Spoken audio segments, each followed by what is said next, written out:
Welcome back to our weekly updates. I'm trying to give you my perspective on issues in the news, and there's never a shortage in sports business, sports law, what's going on.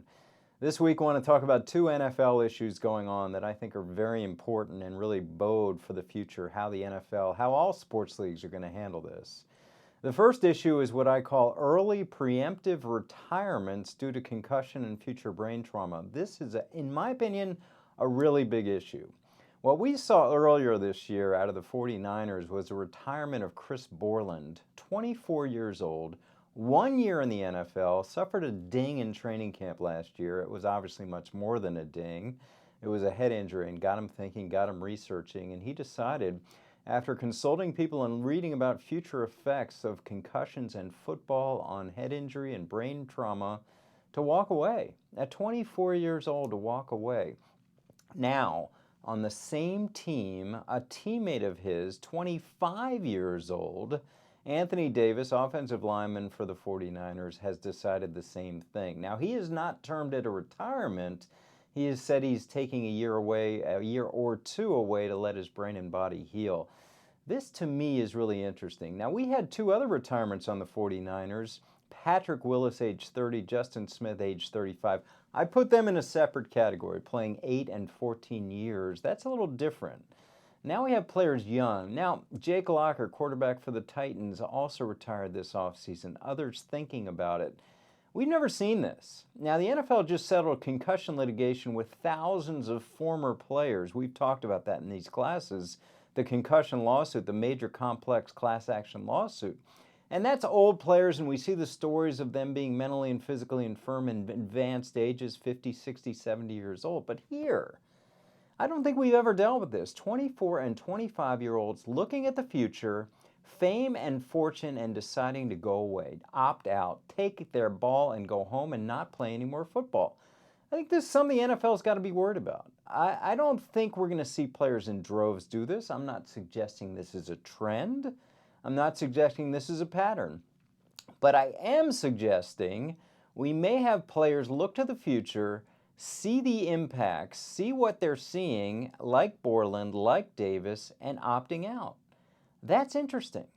That's a conversation the NFL probably doesn't want to have. And the NFL probably hopes this is something endemic to the 49ers, something going on there where they don't want to be coached by Jim Tomsula, or something going on there. I'm not speculating. There'll be a documentary one day about the offseason 2015 for the 49ers. I'm not going there.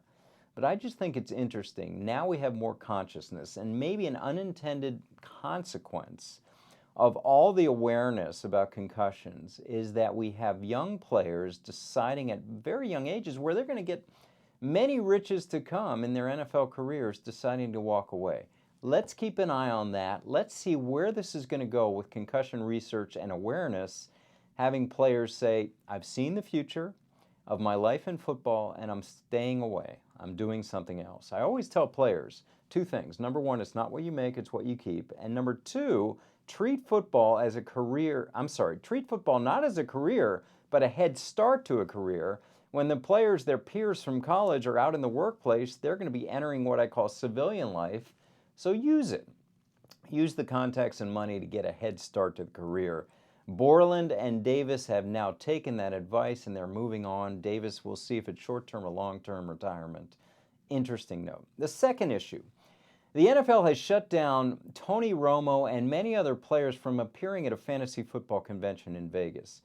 Now, I have talked to the NFL. They have been very clear this has nothing to do with fantasy football.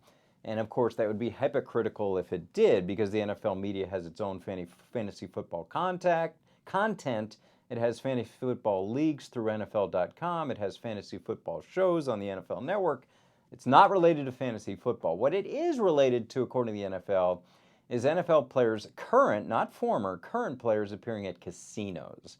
That's the image they don't want. They don't want players at casinos for promotional events for them. Even though the Sands Hotel, where this fantasy football convention was going to be, has no casinos, the NFL doesn't want any part of that. Again, here's my thought. I think the NFL, it's time for a more enlightened attitude towards towards casinos, towards gambling. We've had NBA Commissioner Adam Silver write an op-ed in the New York Times talking about bringing gambling out in the light and not in the shadows, having a more enlightened attitude towards it. The NFL has been archaic on this. Here's the hypocrisy from my angle. We have the Detroit Lions entering into a multi-million-dollar deal with MGM Grand to sponsor a part of their stadium at Ford Field. We have the NFL, in my days at the Packers. The Packers, we stayed at a hotel on Saturday night before home games across from the airport. It was a Radisson connected to what? A casino.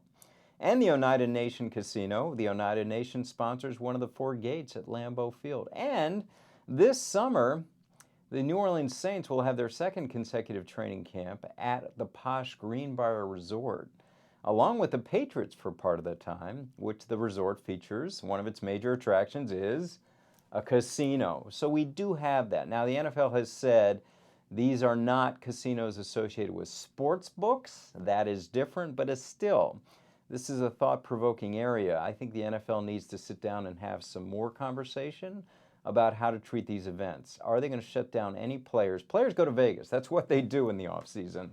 And to be not allowed to participate in events with casinos simply because their name is attached to a casino seems to be archaic. It seems to be not where we are today.